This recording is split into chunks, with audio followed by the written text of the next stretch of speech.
Here we are again. Thanks for all the comments and likes and views and stuff on the previous videos. I wasn't going to do one tonight, but a few people have requested one. So here we are.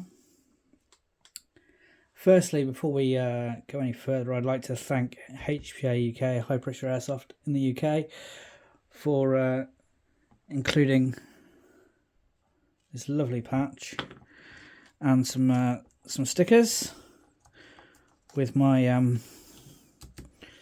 my recent order of Endurance MP5 mags, but that's AEG stuff, so let's not talk about that because we don't generally do that, do we? But thanks again, HPA. You're great guys. You're all superstars. Well done, Chris, over there. Leading from the front, as always. So, what are we going to do today? Clues on the table, really. Old Browning high power. Torch foregrip. MP5 lower. Oh, no. It's not. That's longer. And that's because today, by request, I was going to get to it anyway, we are doing a HK53. And to present it, I have this lovely, very special, I'm going to actually raise the camera up for a moment so you can see this very special Northern Ireland issue Bergen that's quick detach, so you just pull these cords and it snaps off your back for use by covert operators known as 14th Intelligence before they became SRR, and inside is a HK53. Today's video will be on the VFC Umarex HK53. Just put my camera back down. So this bag's really special because you can actually fire it from within there. And there's a hole in the supporting structure of that bag, and you'd shoot through the lid of the Bergen for that too.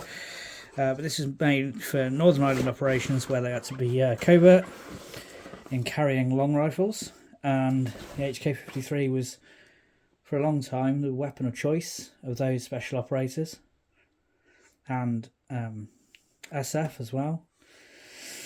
And they had these made, and they also had a covert blue one which just looked like a hiking backpack, but wanted to show you that because it's a cool piece of history with the HK53, so we'll just get rid of that without knocking the camera. Off she goes. And here we are. Let's just move that Browning out of the way. Enough LARPing.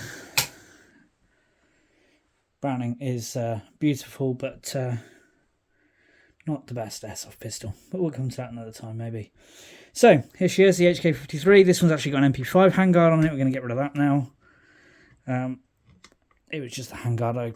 It did have the torch handguard on, and I needed a non-torch handguard for it to go in that Bergen to open the video. Again, I'm just being a bit of a poser, a bit of a nerd, but it's a good opportunity for you to see an MP5 handguard compared to a HK53 handguard. Now, obviously, you can use MP5 handguards on this. I use a Surefire intent for MP5, but the stock HK53 one is longer, so that it covers all the way to the magazine well. Just show you how that lines up.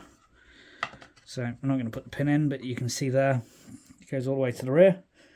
And when you get these from VFC, it will come with a handguard that length. This one's actually a real one, of course, but it will actually come with a HK53 length handguard, and I generally have mine set up with a Surefire handguard for MP5. When the MP5 video I did recently, I commented on the VFC handguard. This is a genuine Surefire one, and I said the VFC one's actually really nice for two main reasons.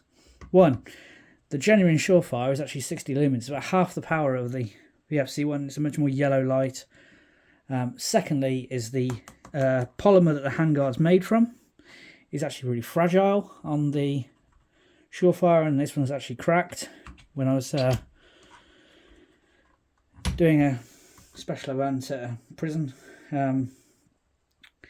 Halloween event, I think it was, or a filming event or something. I did a few there, I can't remember exactly which one it was. But as you can see, that Surefire handguard does fit on there absolutely fine. It locks up nice and solid. Later Surefire handguards were made of a softer, more pliable polymer like the MP5 handguard, and they're less prone to cracking. But these early ones, these are really old 628s, really are very fragile in comparison to the VFC one, which is a little bit more comparable to the real HK handguard. But anyway, enough of that. There's a bit of a weird shadow in here tonight. I don't know why. I'm using the same light source as usual. But let's get into it. So, just make sure there's nothing in this. Firstly, what is the HK53? So HK53 came from the HK53 rifle, which was a 1960s design by Heckler & Koch, where they scaled down their G3 roller lock rifle, which was in 7.62, and they made it a 5.56 variant called the 33, and the 53 is basically a cut down 33. HK nomenclature used to make sense. It doesn't seem to make so much sense anymore, but basically you can tell by these numbers where it sits in the range by being the length and the caliber. Okay, so if it ends with a 3, it's 5.56, and 5 is the submachine gun length, if you like, whereas a 3 in front, like the HK33, is a rifle length. If it has a K, it's a shortened version of that length. Kind of makes sense?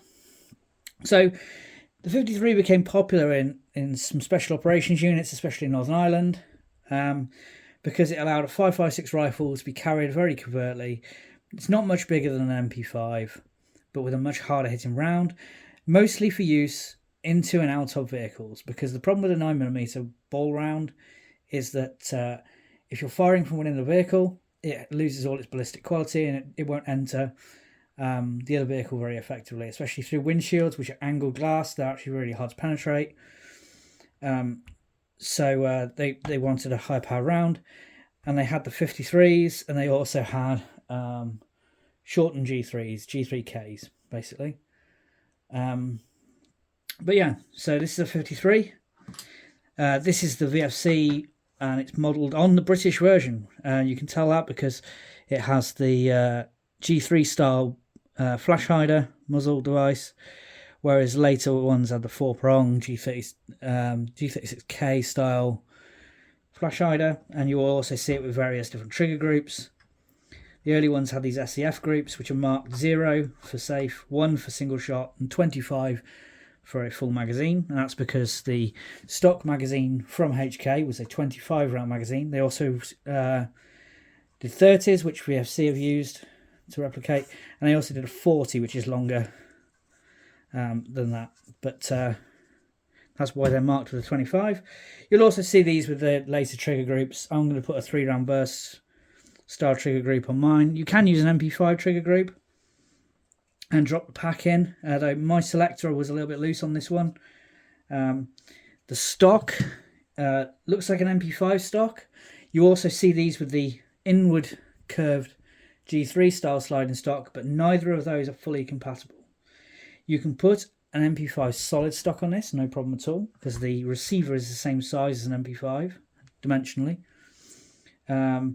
But the length of the rails on the sliding stock on the HK53 is actually far, far longer. And in fact, if I quickly grab an MP5, I can show you just how much longer they are.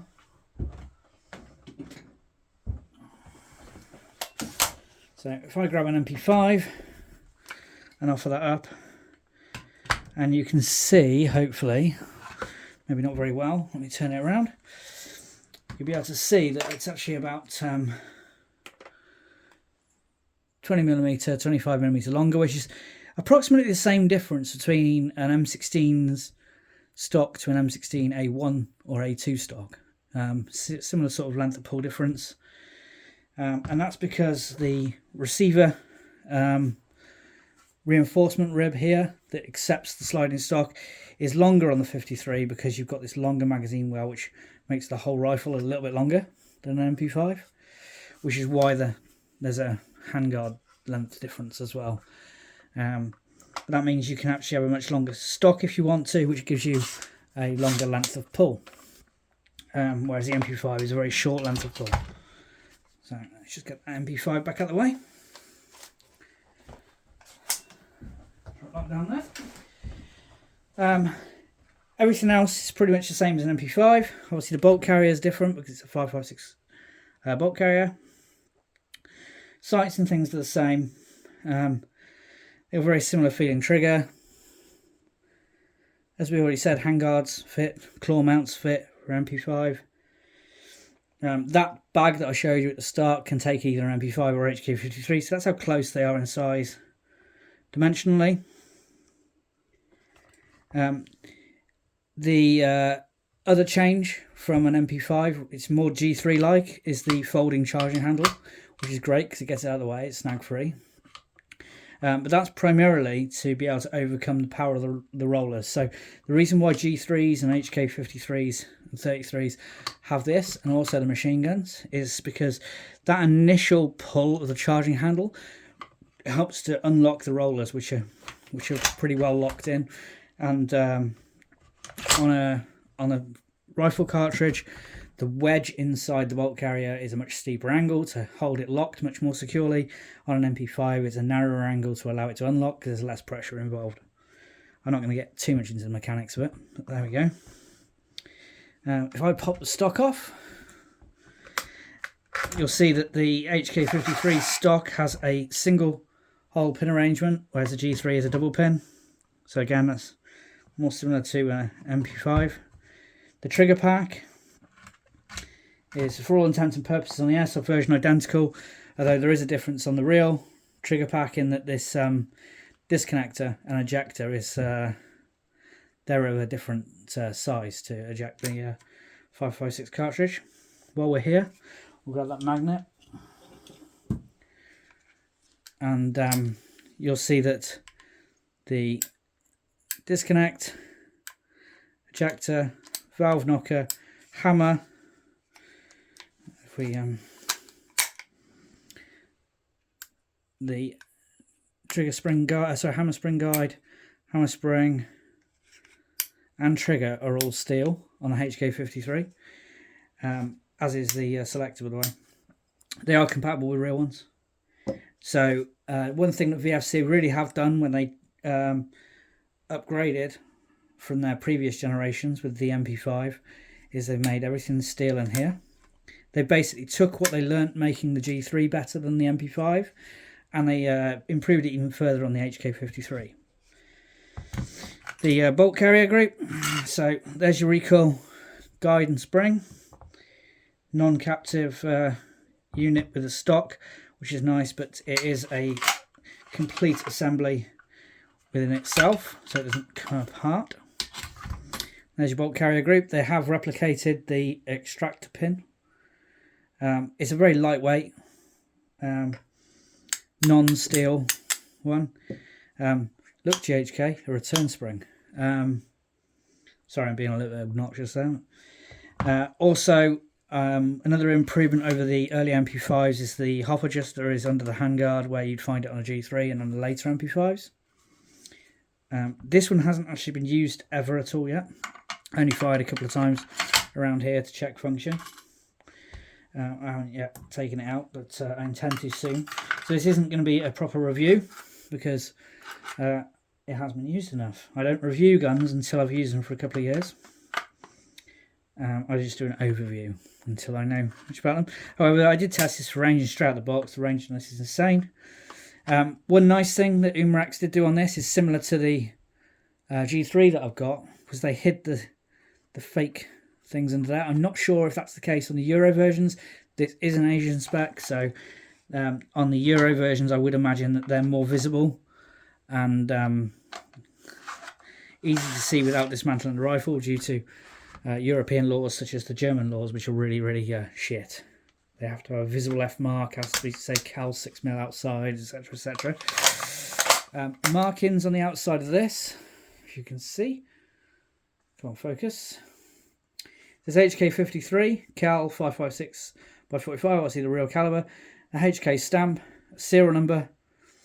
I don't know if that's actually a sequential serial number on the airsoft or whether it's just replicating the real one, but it's where the real one should be. And then the proof marks that you'd expect to find on the real rifle. The construction on this, flash hide is steel, front sight is steel, the receiver is steel, the cocking tube support is steel, the cocking arm is steel. Obviously this is plastic because that's a comfort cover. Mag release is steel, both of them. No, that one's not. That one's steel, but the lever's not steel. Pins are steel. The end cap is steel. Sights are steel. The I don't believe the stock arms are steel.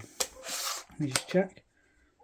No, the stock arms are still alloy, which is a thing that VFC seem to do on all of theirs, to be honest with you. But overall, the construction's very good. They still got a bit of an alloy section under here, so you could fit a steel outer barrel under there. I will do eventually, but I'm not in a rush. In fact, this is actually quite a reasonably comfortable rifle to cart around. The magazines, as I said, are patterned after the 30-round magazines, and I believe these are hold 35 rounds, if I'm not mistaken. The only problem anyone has had with these rifles from VFC is that they can inadvertently kick in their dry fire switch without you meaning to. And by that I mean that the HK53 has the same system that the G3 does, which improves on the MP5, in that this will drop a hammer on empty click rather than stopping the bolt, which is the wrong way of doing it. And that is required. The mag requires this lever to function like that. And from the factory, it's not that they made the levers too long, it's that they were molded on a sprue, and the sprue actually extended this a little bit too far and means it trips on the magazine well on an insertion. So you just have to trim that with a razor blade. It literally takes like, it's that piece there. Focus. Let me lock that out actually. I can show you probably. So it's this little piece here, and that's just ever so slightly too long. You just trim it with a razor blade, and no more false locking. So that's the one fault with the HK53 that's so dead easy to fix. It's unbelievable. The recoil impulse on this is actually relatively good, considering it's got a lightweight bolt carrier and the rifle's pretty heavy. It's actually got a good snappy feel to it. Its return springs are actually very effective. It seems very efficient, which is nice. Although I will, confirm that these are the case when I've used it in a game. But if we see if there's any gas in this one. See, so that's just with storage gas in it. Quite snappy. HK triggers aren't amazing. A fair bit of slop, and then the brake is pretty sudden. I'll try and get that again. There's no real discernible wall, but that's typical of H&K military triggers. My real G3 trigger over there is the same. And then the reset is quite long, quite stagey, and back to being a normal HK trigger. They're workable. You can get good double taps out of them. You just have to learn how to use them a little bit, that's all. Overall, a really nice replica of the HK53, which is a classic rifle. I am looking forward to using this one at some point. But for now, I just wanted to give you a bit of a general overview, really, and to go over what this issue has been with them.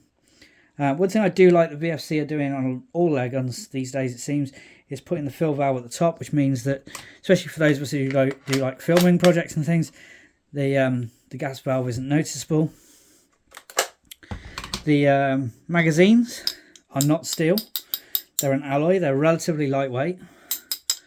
The finish does wear off on the magazine well, but look at that real one. That does too. Quite a lot. So that's just a tight fitting magazine, really. I'd rather have that than have a lot of wobble. There's pretty much no front to back movement and a very tiny amount of side to side. The gas seal's pretty good on these, which is obviously adding to that efficiency somewhat. So that's a quick overview of the HK53. I'll do some more shooting with this soon. We'll come back to it, revisit it, as we will, a lot of the other things we look at. I will revisit things over time, especially if people request it.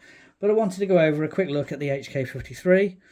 I will mention that claw mounts, things like that, for an MP5 will fit on it, so you can put your EOTechs on there or whatever you want. But please don't ruin these. They're not supposed to be all railed up. I do have a VFC replica of the Knights Armament MP5 rail, which does fit perfectly fine and is intended as such. And this rail was made years before VFC made that. It fits that absolutely perfectly, but rails on an HK53 look shit to me, but they work if that's what you want to do. You can also use an M-lock handguard for MP5, of course. If you've got any questions, please put them down in the comments. I hope you've enjoyed this quick look at the HK53. I didn't want to make it too long, but I did want to go over it. And we'll go through a full proper review of this at some point once it's been used a little bit more. Okay? Thanks again, guys. Take care.